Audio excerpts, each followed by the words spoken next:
Thanks, Jill, and good morning, everybody. Thank you for getting up early to come and listen to me.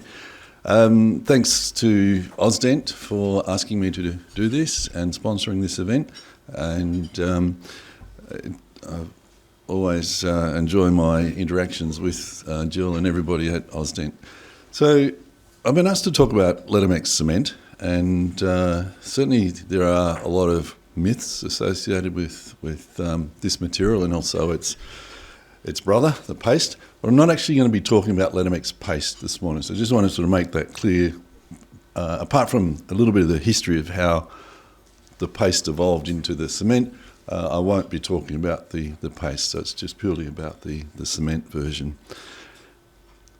Ledermix, or both the products, were developed by Andre Schroeder back in 1962. In fact, the whole development started before 1962, but that's when they became commercially known as the Ledermix materials, particularly Ledermix cement in 62. The paste was a little bit earlier.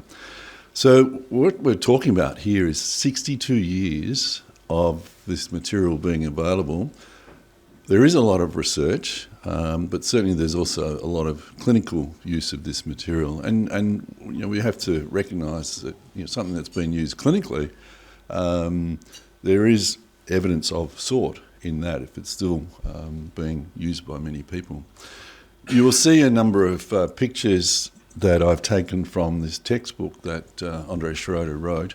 I won't acknowledge every single image, but just to point out that some of them are from there. You'll probably pick which ones because most of them are in black and white. And it's a little bit historical. So in terms of the history, I think it's interesting to note how the use of corticosteroids in dentistry developed. They were first used to treat temporomandibular joint problems, and then periodontal and mucosal problems, gingivitis, and then various oral lesions, as you can see there. In terms of endodontics, they were first used in 1954 to treat acute apical periodontitis, and they were used by flushing the canal out with hydrocortisone. And the quote there from the paper by Wolfson said they noticed prompt relief of pain. In 1961, Schroeder and his co-worker Trieden used a combination of corticosteroid and an antibiotic paste. And they also commented that the sensitivity to percussion and swelling reduced dramatically when they used that. So the initial use of corticosteroids were very much related to pain relief because of the reduction of inflammation, particularly apical periodontitis. So Schroeder and Trieden published a number of papers over the subsequent years. Initially, they were using hydrocortisone, then they switched over to prednisolone, and then finally they chose triamcinolone because it's it's about 5 times more potent than hydrocortisone. So you can use a lower dose and get a greater effect. It was originally combined with chloramphenicol as the antibiotic component and also xylocaine in an ointment base. Now, the idea of putting an antibiotic with it was because back then, the people in the medical and dental professions were really worried about using corticosteroids because they thought, well, that's going to reduce the whole inflammatory response and immune response, and so people are going to be likely to get infections. Unfortunately, what they were doing was thinking of the systemic use of corticosteroids rather than the local use, as in putting it inside a tooth. And we're talking dosages, it's really not relevant. But that's the reason why antibiotics were included with the corticosteroid. They're also thinking, we're dealing with bacteria inside the root canal system, so it makes sense to put an antibiotic in there. So Schroeder chose chloramphenicol as the antibiotic at that stage. Later on, the xylocaine was removed because they realised actually you don't need to have a local anaesthetic agent in there because the reduction of inflammation is so quick as a result of the corticosteroid. One thing that Schroeder pointed out, and it's something that we have to keep in mind with everything we do, is that things like treatment with corticosteroids is not treating the cause of the problem. It's an adjunct treatment. So you still have to get rid of the cause of the disease that you're dealing with by what he called conventional means. And so if you have a tooth that has an infected root canal system causing apical periodontitis, you need to get rid of the bacteria that are in the root canal system. And you should also think about how do the bacteria get in there, so through, say, caries or a crack or restoration that's breaking down. So it's no good just to cut an access cavity through, say, an old restoration if you're leaving it there and bacteria keep on getting in through the margins. So, that's not new. A lot of people think that's been me pushing that as a new thing, but, this is back in 1962, and even earlier textbooks would say that you should do that. But that's another story. They also said that acute inflammation responded far more successfully than chronic inflammation. And that's largely related to pain relief, because with chronic inflammation, there's not actually that much pain in most cases, so it's a little bit harder to measure. But when you've got, say, an acute apical periodontitis, you treat it and it settles down very, very quickly. So the procedure then, in terms of what led to the development of the cement, was to try and preserve the pulp, so remove all the caries, and they were mixing the corticosteroid antibiotic paste, which was now we know as Ledermix paste. They'd mix that into a cotton pledget and apply it to the pulp, and then put zinc oxide eugenol as a temporary restoration. A week later, they would get the patient back and they would remove that temporary restoration in the cotton pellet and then replace it with a hard-setting material such as calcium hydroxide and then restore the tooth. So it was a multi-appointment procedure, as in, say, a pulp capping, indirect or even direct pulp capping. They looked at 200 teeth and they reported that pain disappeared within 2 to 3 hours, even when there was suppurative pulpitis. And most of the pulps remained healthy. It was only those suppurative cases that needed further treatment, like root canal treatment. So that was really probably a misdiagnosis. It probably wasn't reversible pulpitis. And if you've got pus coming out of the pulp, then to me, that will definitely indicate that it's beyond reversible pulpitis stage. So that was really something we shouldn't think that it's not the material doing its job, it was the lack of accurate diagnosis that was the problem. So as I said, initially it was triamcinolone with chloramphenicol and then the xylocaine. They then removed the xylocaine after a year or so. And in 1962, the Ledermix paste was made commercially, and they changed the antibiotic component to dimeclocycline.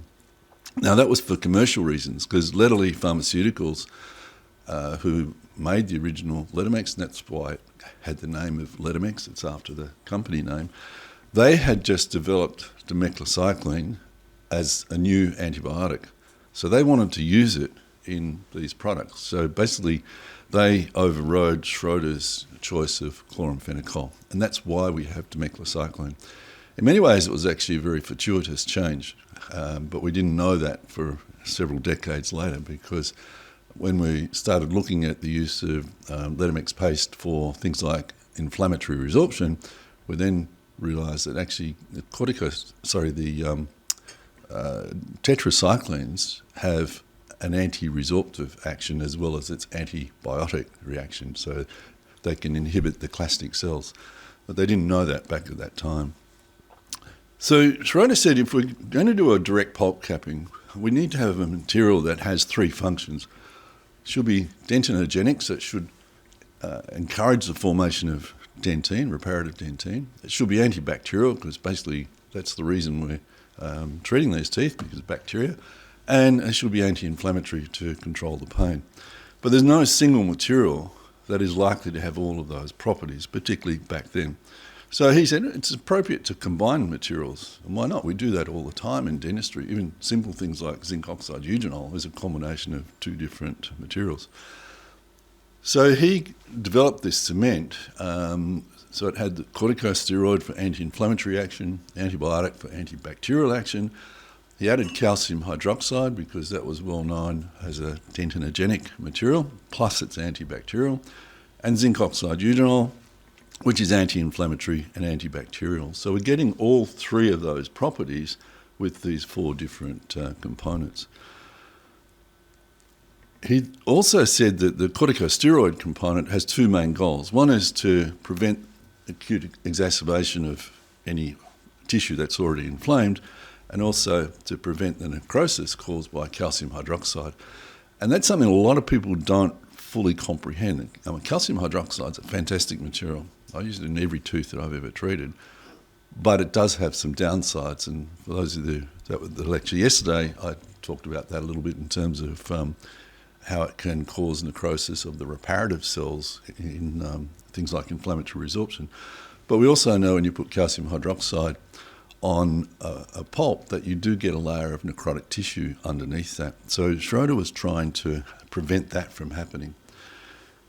The reason they chose zinc oxide eugenol, it was obviously a very common material back then, but they chose that over other things like zinc phosphate because zinc phosphate is acidic, and they thought it might neutralise the action of the calcium hydroxide, making it less effective. So initially it started off by mixing equal volumes of Ledermix paste that he had developed with calcium hydroxide, powdered version, and then applying that as a pulp cap after removing all the caries. So that was actually the very first mention of a 50-50 mix, which many of you may know that we do that a lot in root canal treatment with the paste and calcium hydroxide. He then put zinc oxide eugenol as a base over it and restored the tooth at the same appointment. So he then said, well, we're actually getting really good results with these, really rapid pain relief, and the pulps are surviving. And he assessed that through the normal radiographs and pulp tests and so on. He also did histology, and he showed that there was no inflammation in the pulp, and there was some tertiary dentine formation. And these sections here are taken from human teeth that they treated and subsequently extracted. But also they did research in animals like monkeys, and they found the same. There was no inflammation in the pulp, and we had this tertiary dentine formation. So he thought, well, instead of putting this paste mixture with calcium hydroxide and then zinc oxide eugenol on top of it, why not combine them all into one hard-setting material? And that's basically then became Ledermix cement. So you use the same active components, triamcinolone and dimethylcycline, but at a lower concentration than what you have in the paste. I never found out why he reduced the concentration. And I did meet Schroeder at one stage, but by then he was like 85 or 86, and we talked about lots of things, but he never gave me an answer to my question about why did you do a lower concentration. But it is what it is. And he combined them with zinc oxide eugenol and calcium hydroxide. So the rationale behind that was to take away the need to have two appointments. You're getting all the desired therapeutic actions that you want from that one material, and it's hard setting, so you can basically restore the tooth straight away. It's a lot easier to use. And that became Ledermix cement. That was the early version of the packaging. This is what we now have in terms of packaging, so just slightly different. So what have we got in Ledermix cement? We've got the triamcinolone, 0.67%. The dimethylcycline is 2%. Calcium hydroxide makes up a third of the powder. Many people don't realise that, but 1/3 of the powder is calcium hydroxide, and about half of it is zinc oxide. And then most of the liquid is eugenol. So that's basically what we've got is a corticosteroid, antibiotic, calcium hydroxide, zinc oxide, eugenol, hard-setting material. Now, back in the 60s, these products were very controversial. There was a lot of opposition from people, particularly in the United States. Some of the concerns they had were centred around what they thought would be systemic side effects of using corticosteroids. And again, that was sort of based on the systemic use of corticosteroids, not the local use within a tooth. They thought steroids are not going to stimulate calcific repair in the form of, say, a dentine bridge, and that using steroids could lead to chronic inflammation and or pulp necrosis. They're also worried about the potential development of tetracycline-resistant organisms, hypersensitive to tetracyclines, and that more specific antimicrobial agents may be available. Now, realistically, none of these concerns are actually valid in the 1960s, and they're still not valid today. I still hear today that people saying that Ledermix is banned in the United States. It's not true. It's fake news. And it has never been banned. It's also very old news. It's something back in the 1960s doesn't apply in 2024. Basically, the truth behind that is that the company, Lederle Pharmaceuticals, never submitted the Ledermix products to the FDA in the States for approval. Back in the early 90s, I had some discussions with them, and I asked them, why didn't you do it? And they said it was basically finance. It costs a lot of money to put something up to the FDA to get approval. FDA is like our TGA, and it costs a lot of money and time to get things through TGA as well, but it's even tougher in the United States. They said to me that, well, Ledermix for us is about a $500,000 product each year. We have drugs that are worth billions of dollars. We're not really that interested in Ledermix because it's not a big deal for them. I said, well, if you get approval, you can increase that market from $500,000 up to probably several million. It could become a lot more financially viable for you. But they didn't want to do it. So that's why Ledermix products are not available in America. Okay? It's never been banned. They just haven't been put up for approval. So let's look at some of those concerns that people had back in the 1960s. So the systemic side effects of steroids, for a start. I was really lucky when I went to Adelaide back in the mid-80s to do my endodontic training. And, back then, Ledermix was still controversial in many places. And so my research project was largely based around the paste, but we also did some work with the cements. And basically, in this particular paper here, we analysed the data that we had collected from the pharmacodynamics, so the release and diffusion of the two active components, the corticosteroid and the antibiotic, from the materials into the tooth and into the surrounding tissues. And the short story is that there's basically the amount of corticosteroid within both the paste and the cement is too small to have any systemic effect. It'll have local effect. But if it's cement, as soon as the steroid reaches the pulp, it's cleared away very, very quickly through blood flow. And if it's the paste, the corticosteroid diffuses out through the dentine to the periradicular tissues, it's cleared away very, very quickly. So there's not enough there for it to be a systemic problem. And particularly when we compare it to the endogenous corticosteroids in humans under normal conditions and under stress conditions. So looking at the cement, the cortisol equivalent is 1.85 milligrams. That's the maximum amount that would be that you could use in a tooth. So for extensive cavity as a lining. The amount released after 1 day, cortisol equivalent is 1.3 milligrams. Compare that to what happens in humans. We release or produce endogenous cortisol at about 20 to 30 milligrams per day. Under stress conditions, that can go up to 300 to 400 milligrams per day. And even with the triamcinolone being 5 times more potent than cortisol, it's not enough to cause any systemic effects. So there's the cortisol equivalent compared to up to 400 milligrams per day. So it's not an issue. The second concern was that you might not get calcific repair, a dentine bridge. And when we look at the histological studies, we see mixed results. So these are ones I showed you early on. The one on the left here, there's no calcific bridge. The one over here, there is. And when they looked at the typical healing response following the use of Ledermix, and there's a number of studies that you see I've quoted there, and quite a few of them were done in Australia. Barker and Ehrman, 3 papers there. Colin Robertson, F. Ehrman, Barker again, Nigel Clark. A lot of this was done in Australia. The normal or the typical healing response is that you get normal pulp tissue in contact with the cement. No inflammatory cells, and you might get the occasional diffuse calcifications, and occasionally you might get a dentine bridge. What they've noticed is that the diffuse calcifications in the dentine bridge are more likely to form in a tooth that's had pulpitis rather than a tooth that has not had pulpitis.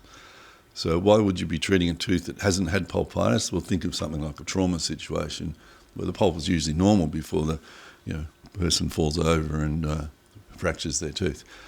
Whereas in, say, a caries situation, there may be pulpitis. Sometimes that may not be clinically evident, but other times it will be.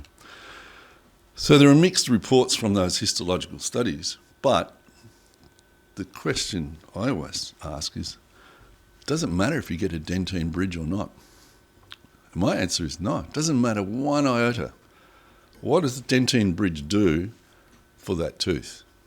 It doesn't do anything at all, really, except to make dentists feel good, because we think we've done something.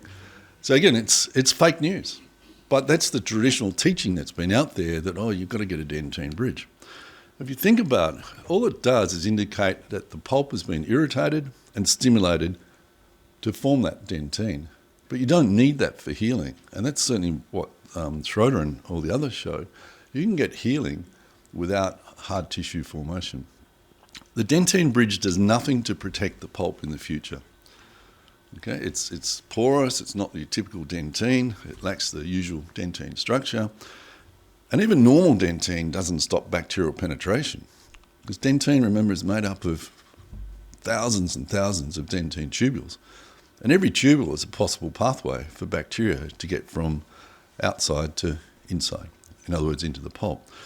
And if you're sort of thinking that the dentine bridge is going to protect that pulp from the bacteria, and think about it, if the bacteria have got to where the dentine bridge is, it's too late. The bacteria are well and truly in the tooth, and they can move around, and even if there was this solid barrier of a bridge there, well, they've got other tubules that they can get through to get to the rest of the pulp. So dentine bridge doesn't do anything to protect the pulp. It just makes us feel good. What about the claim that using a corticosteroid would lead to chronic inflammation or pulp necrosis? Well, again, it's not supported by the studies. And I'll show you the histological sections from Schroeder's work, but other people have done the same. So none of those concerns, as I said, were valid back in the 1960s, but you can sort of think, well, maybe through not a lot of research back then, but there was research. Schroeder showed it, he published it, people ignored it. They wouldn't accept it. But they're still not valid today, and there's been more studies along the way, as I've shown you. So how does Ledermix cement work in teeth? Well, remember the different actions that we're going to get from the different materials. I think in the cement we probably don't really need the antibiotic component. We have antibacterial action from the calcium hydroxide and also from the eugenol. And so if we were going to reformulate the material today, we could probably just not include dimethylcycline. But it's there, and in many ways it's too hard to change it in terms of having to go back through all the regulatory things that you have to do. So I'm not going to talk about dimethylcycline. We know it's an antibacterial agent. So just want to concentrate on the other three main components. So the triamcinolone, it's an anti-inflammatory agent. Calcium hydroxide can promote dentine repair if that's what you want, but it's also antibacterial. And zinc oxide eugenol has anti-inflammatory action as well as antibacterial action. Let's look firstly at triamcinolone. Now, Rory Hume, back in 1981, along with Kenny, published this paper where they looked at the release of the corticosteroid from Ledermix cement and into dentine in a in vitro model. And they found that 70% of it is released by the end of the first day after you apply it. And then the rest is gone by day 3. So you mix a material together, it's going to release those components over time. So it's a very rapid release, 70% within a day, and the rest by day 3. That's in an in vitro model. So in vivo, we would expect it to be faster because of the dynamics and the blood flow. So diffusion, if your substance is diffusing through and it's being washed away, it's going to diffuse through faster. And so we would expect that it's probably not going to last 3 days. and maybe more than 70% will be released within the first day. So there's only a very short-term application of the triamcinolone to the pulp. And that's something we have to keep in mind. So this sort of thought that, putting it there is going to cause chronic inflammation or necrosis of the pulp is not possible. It's not there for any more than, let's say maximum of 3 days, but it's much likely to be maybe even a day or two rather than 3 days. So there's no evidence that it can cause pulp necrosis without symptoms. And that's something that I hear a lot too, is, you put Ledermix cement on a pulp and it dies quietly. That just tells me the person saying that doesn't understand anything about the material they're using. He doesn't understand anything about pulp disease. And it's a long-held misconception about Ledermix cement. And I think it arose from back in the 60s and 70s through a lot of inappropriate use. But dentists were trying to do the right thing. They were trying to keep teeth, but they weren't really that good at diagnosing different stages of pulp disease. So pretty much anybody that came in with pulpitis, whether it was reversible or irreversible, had Ledermix cement put on the tooth because dentists weren't that good at doing root canal treatment back in those days, particularly in posterior teeth. But they didn't want to extract the teeth, so they put this material on and the pain went away.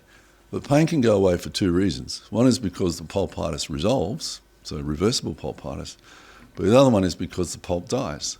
That's what happens with irreversible pulpitis if you don't manage it properly.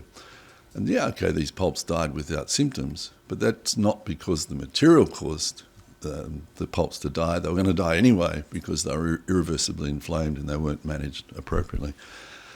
So there are a whole lot of reasons back then, but we've moved on from the 60s and 70s, and we should have a much better understanding of what we're dealing with in terms of both the material and the disease processes there.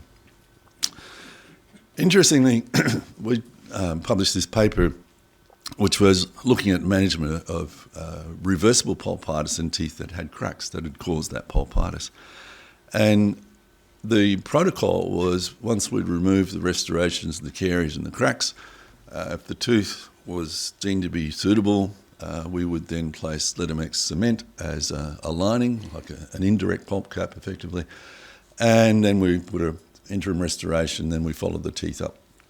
71% of the teeth, the patients reported no pain. From the time we gave the local anaesthetic, they had no pain. So it was basically immediate relief of their symptoms. 21%, the pain disappeared after about 24 hours, and then there were a few after 2 or 3 days. That's remarkably similar to Hume's study, where 70% of the corticosteroid was released within the first 24 hours, and the rest by day 3. So the in vitro model correlates with what we've seen in vivo. So we had 85 teeth that we managed in that way, and out of those 85 teeth, 80 of them recovered, or the pulps recovered. One tooth, the pulpitis continued. Sometimes we don't always get the diagnosis right because we're relying a lot on what the patient tells us in terms of severity of the pain, but also it could be you do a procedure to a tooth that has reversible pulpitis. That procedure can cause that inflammation to progress to become irreversible. There was one tooth at our 3-month follow-up that had definitely necrosed, and one tooth where we weren't really sure, and 2 teeth where after the patients were reviewed and we thought the pulp was okay, back to see their dentist to have the core restoration done, and 2 of them developed pulpitis again after that. So we're looking at really 94% of these teeth recovered and remained stable with a normal pulp following the use of Ledermix cement. And I think that's largely related to the procedure as much as it is to the material. Calcium hydroxide, as I said, is about 1/3 of the powder. So after that initial phase of your triamcinolone reducing inflammation, you've effectively then got a calcium hydroxide, zinc oxide, eugenol material. And we know a lot about calcium hydroxide when it's used as a pulp capping agent, whether it's direct or indirect, or for pulpotomies and so on. There's lots and lots of research. I'm not going to go through all that, but there's histological research, there's clinical, there's radiographic, there's animals, humans, and so on. And there are very consistent findings when you look at how all the reactions to calcium hydroxide. And this is taken from Nigel Clark's paper in 1970. So if you put calcium hydroxide on a pulp, typically what you will see after the healing phase is that there'll be this sort of layer of debris which we've left behind. Then you have a layer of necrosis. Then you have this sort of layer of some dead blood cells and what they call the dense zone, and then typically you get your dentine bridge. And it's these three layers here which are potentially problematic, because if bacteria get to there, apart from what I said before about a dentine bridge not protecting the pulp, what you're actually doing there is leaving a substrate for those bacteria. And they like that sort of stuff. So, if they get to there, they can keep on surviving and doing their nasty things. This is from Svek's work, same sort of thing. We have this necrotic layer that forms below the calcium hydroxide. That's due to its irritant effect. Then you get this sort of calcified tissue and dentine bridge, or that's sort of like the dense zone in the previous slide. Schroeder showed the same. You get this layer of necrotic tissue, you get this sort of dense zone of calcified tissue, and then your dentine bridge. Some other examples from Schroeder's work. And I think these two slides are really interesting, because I think what happens times when people go back into these teeth, because subsequently the tooth has developed pulpitis, or perhaps the pulp is necrosed many years later, you go back in and you often will find there's this sort of hole below your restorative material or your calcium hydroxide. That may have washed out by that stage because of the breaking down of the restoration. And so a lot of people sort of think that the pulp is necrosed there, but it hasn't actually necrosed there. That's that area where all that debris and necrotic tissue was when the procedure was originally done. So don't be fooled by that if you do go back into a tooth. It doesn't necessarily mean that you then have to do root treatment, because you look at this tooth here, it's a beautiful pulp. It all comes back to diagnosis. Now, not all cases will form a dentine bridge with calcium hydroxide either. Chronic inflammation can persist. So it's a great material, but it's not 100% predictable. Nothing is in dentistry, really. This is looking at the human pulp reactions to Ledermix cement. And as we said before, we have this pulp that's basically free of inflammation, but there's no dentine bridge. So it's really no different in many ways to calcium hydroxide. You're not always going to get a dentine bridge. Same here. This is the material. We have normal pulp. But in a tooth that had reversible pulpitis because of caries, there was a dentine bridge forming, and there were these diffuse calcifications, which are not necessarily good, because if you do have to do root canal treatment, these can be a real problem.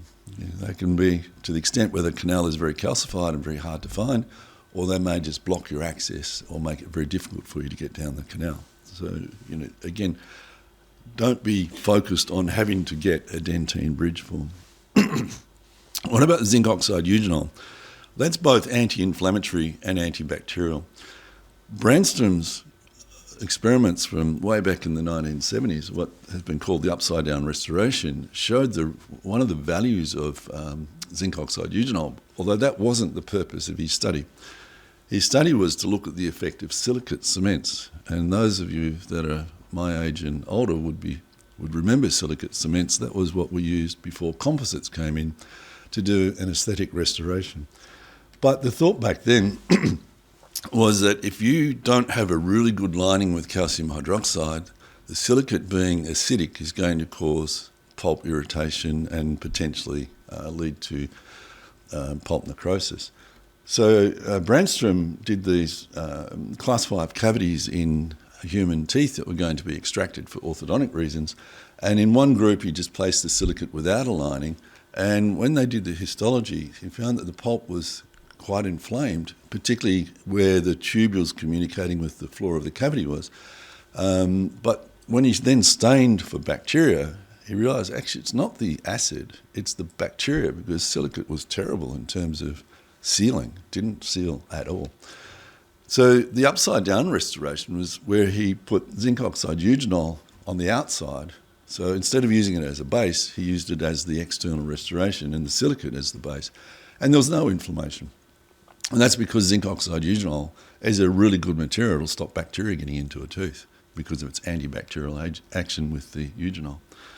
And in a series of studies that Rory Hume did, he investigated how zinc oxide eugenol works. And he showed that when it's in contact with moisture, so that could be on the external surface or it could be inside the cavity where you've got fluid within the tubules, the eugenol is released and it can diffuse through the dentine and you get this concentration gradient going from the floor of the cavity through to the pulp.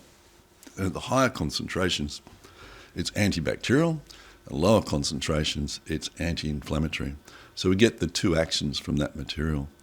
And these are just some pictures from Schroeder's work where they use zinc oxide eugenol as an indirect pulp cap. And so a year later, pulps are looking really nice, no inflammation, normal dentine formation there.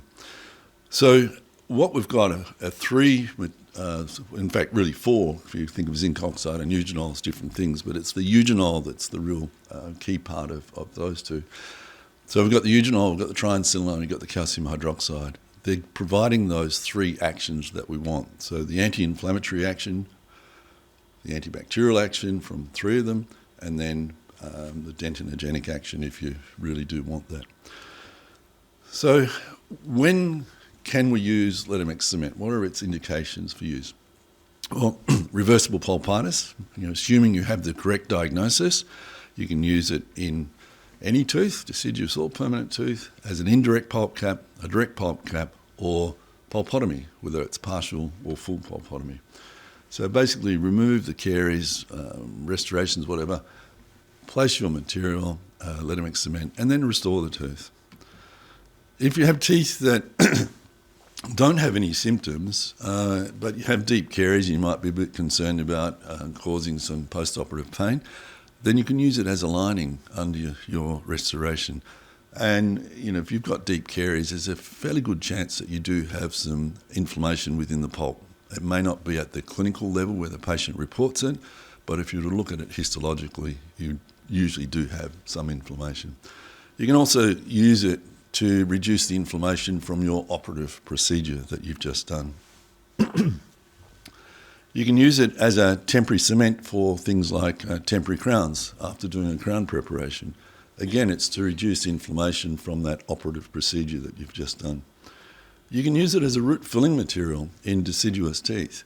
And that was my typical root filling of a deciduous tooth. Not that I actually got to do very many, because not many deciduous teeth get referred to endodontists, but we do occasionally see them, typically where there's no permanent tooth underneath. So you can use it if there's irreversible pulpitis or if it's been an infected root canal system.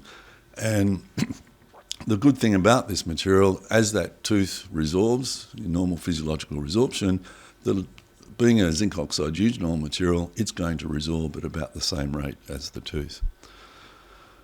So, in summary, Ledermix cement has been used really in a very wide way and very successfully. In fact, it's over 60 years now, 62 years. And there is a lot of scientific research to support its use. And that research has involved clinical papers, radiographic ways of analysing things, histology in both humans and in animals. So there is evidence there, despite the misconceptions that many people have had from, as I said, way back in the 1960s. And unfortunately, they get passed on and people don't actually go back to look at the evidence, but it is there. Its major action is anti-inflammatory. The second action is antibacterial. And third is dentinogenic, but that's not really essential, as I said. So I think, it's time to move on. There are a lot of people that are very anti this material. And to me, they just need to move on and look at the evidence and forget these things that people thought were a problem. There's nothing to suggest that we do have these problems associated with it. So there are a few myths. I hope I've dispelled those myths for you. And there are a lot of scientific facts to back it up. And if we've got a few minutes, I'll just show you a couple of clinical examples. This first one is an indirect pulp cap. It's chronic reversible pulpitis due to an unsatisfactory restoration. There was caries underneath it. We put Ledermix cement as a lining and then a glass ionomer restoration. Subsequently, composite was done. And the patient then had the tooth extracted some time later for orthodontic reasons. And this is at the initial exam. You can see the pulp testing results. And I didn't get to test it before she had it extracted, but I did review it up to 18 months. And then the ortho people decided to extract it. So we got the tooth when it was extracted and we did histology. And what have we got there? A normal pulp. We don't often get the chance to follow up a tooth histologically like that, but so it's good when you can. This was for a direct pulp capping in a 3-7. Pardon me. And there we see it pre-operative. This is 2 years later. Everything's resolved quite nicely. The pain goes away very, very quickly. As I said, usually within the first day, if not even less than that. And we always follow these cases up. So my typical follow-up, as you see, is at 3 months. And if everything's okay, then we'll go 12 months and then a year, and maybe longer than that, depending on the patient. Another direct pulp cap. This is in a 4-2. And you see there, what actually happened here is that the referring dentist misdiagnosed and started treatment on this tooth and found there was a normal pulp. He was thinking that it was pulpless and infected tooth, so he started treatment on the 2 teeth. Not very often that 2 teeth are involved, so what you should do is the obvious one first and see if things resolve. Anyway, he started and found that there was bleeding tissue in there, so he put Ledermix cement and then a restoration. Fortunately, everything settled down, no post-operative symptoms. I followed this tooth up. I didn't actually do any treatment. I just followed the patient up, and we see there that things are healing periapically, but that's because of the other tooth. It's not the one that had the direct pulp cap. And then at 18 months, all looking good. It's still responding quite normally to electric pulp testing, and clinically looks all okay. You can use it for a partial pulpotomy. This is following a traumatic injury where there was a complicated crown fracture. Both the centrals were involved, but just look at the 1-1 because the 2-1 had root canal treatment, as you'll see. We did a Ledermix cement partial pulpotomy, and there you see a 3-year follow-up where everything looks quite normal and tooth still responding quite consistently. When you look at particularly the electric pulp test results, barely any change over that period of time. Another one, which again was the 1-1, a complicated crown fracture as a result of trauma. No post-operative symptoms. Follow-up was normal. I haven't shown you every radiograph there, but you see it at 18 months, all looking quite good. The other tooth had to have root canal treatment, but that was decided from the beginning, and the 1-1 recovered. This is also due to trauma, a full pulpotomy, if you like, because of the extent of the fracture. There's our Ledermix cement as a pulp capping material. And there it is at 6 months, and we can see that there's been further root development. So one of the reasons we did not want to do root canal treatment on this tooth at that stage was the root was not completely developed. So we had an open apical foramen. We wanted to keep the pulp to see if and hopefully get the tooth to develop further. And that's what happened. Subsequently, that tooth was orthodontically extruded, and then we had to do root canal treatment so that a post and core and crown could be done. But the advantage of doing the pulpotomy first up was further root development, and then that simplified the whole process from there on. And it's not just anterior teeth, it can be posterior teeth. Here's an immature tooth, had fairly extensive caries with acute reversible pulpitis, so we did a pulpotomy. No symptoms afterwards, and follow up at 3 months and 12 months, tooth responding normally to electric pulp tests. We wouldn't expect to get a response to a cold test once you've done a pulpotomy. And what we can see there is that there's been further root development. So just a few cases. It's a material that I obviously I would recommend to you. And as I said, forget all those myths, look at the facts, and I hope you do use the material and enjoy the results that you get with it, because if you're not using it, I encourage you to use it. If you are using it, keep using it. Thank you very much.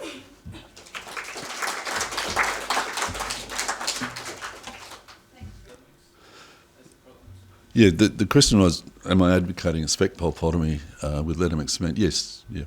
In short, it depends a lot on, say, in a trauma situation. It depends on the extent of the fracture and how big your exposure is.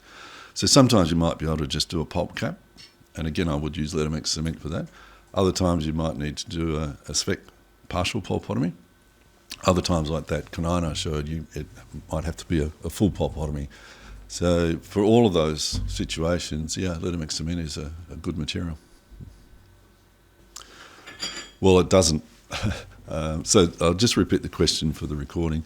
The question was about zinc oxide eugenol and whether it would affect the pulp if you apply it directly to an exposed pulp. That's the basic question? Yeah. Well, the studies with Ledermix cement show that doesn't happen. The pulps survive and they're quite normal. The eugenol component of zinc oxide eugenol is certainly irritant. And if you remember that slide I showed with the diagram with the concentration gradient from 10 to the minus 2 molar down to 10 to the minus 4. So the closer you are to the pulp, the higher the concentration is likely to be. So if you do place it directly on the pulp, yeah, it might have some effect of irritating the pulp. But in terms of using it with Ledermix cement, you've got the corticosteroid in there, you've also got the calcium hydroxide. And the idea of the corticosteroid is probably reducing some of the toxic effects of both the eugenol and the calcium hydroxide. But certainly the histological studies show that the pulp survived. When would you use MTA and when do you use Ledermix cement? When do I use MTA and when do I use Ledermix cement? It's a good question. MTA is a good material in some circumstances. I think as a pulp cap, partial pulpotomy agent, I don't think it's that great, and for a couple of reasons. One is it's a difficult material to use. The handling properties are not fantastic. But the other major problem is the setting time. It takes hours to set. Ledermix cement sets very, very quickly. Depending on how thick you mix it, it can set within a minute or several minutes. So handling properties, I think, are much better with Ledermix cement. It's also a lot cheaper than MTA. But it's the handling and the long setting time that's the problem. So if you have something that doesn't set, you put it on an exposed pulp, whatever the pulp cap, pulpotomy, doesn't really matter. You're putting an unset material onto this soft tissue, and then you're putting another material over the top of it. I think inevitably what would happen is that some of that unset material is going to get pushed into the pulp, or maybe gets spread away from the pulp, depending on what material you're using and how you do it. So I would prefer to have a hard setting material before I place my next material on the pulp. We did a project comparing MTA with calcium hydroxide in pulpotomies, and basically there's no difference. No difference whatsoever. Yeah. The maximum thickness of Ledermix cement you would put in? Well, I just use it, like if you think of, say, Dical or one of the calcium hydroxide type, that's how I do it. You can make it a bit thicker if you want. You don't need to. Does it diminish over time? Does it break down over time so it becomes soft? I think any material that is underneath a restoration. Sorry, I'll just repeat the question. I forgot to do that for the recording. So, does it break down over time underneath the restoration? Okay, I think potentially it could, but that's not. I don't see that as a disadvantage of the material. That's an indication that the restoration's breaking down, and that you've got basically fluid penetrating into it. So I don't think it's an issue. But if that's going to happen, it's going to happen because of the restoration breaking down. The problem is the next step is that once it sees the patient, they see a radiolucency underneath that restoration, they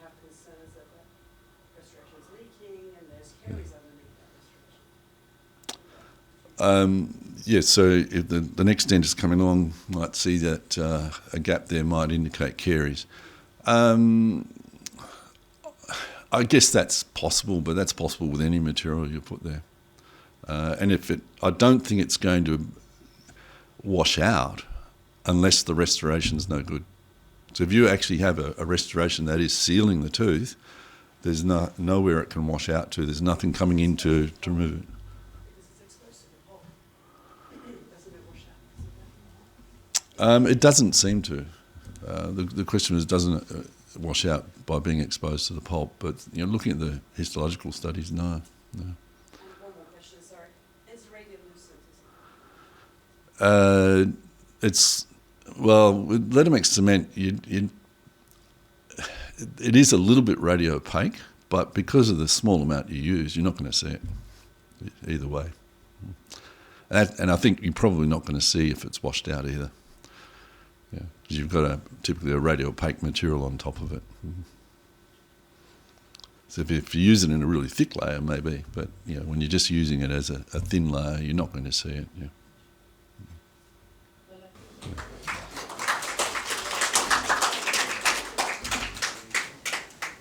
Thank you.